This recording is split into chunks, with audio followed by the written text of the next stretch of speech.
Hey guys, welcome back to WebTech tutorial. Today I'm going to show you how we can reset our password in Reasons Bank. If you are new to this channel, make sure to subscribe our channel and don't forget to hit the bell icon to be updated with our new videos. So without any further ado, let's get started. Firstly, open the web browser and search Reason Bank. After that, click on the first link appeared on your screen, which will lead you to its website.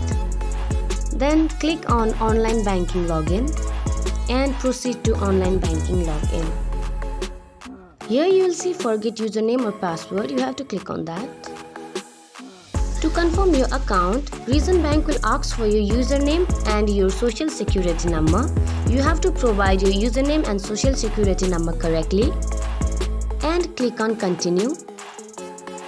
After that, you will be asked to enter your new password. Once you have done that, you have successfully changed your password. Your account is now secure with a new password. Hope you find this video helpful. If you find this video helpful, make sure to give us a big thumbs up and we'll see you in next video.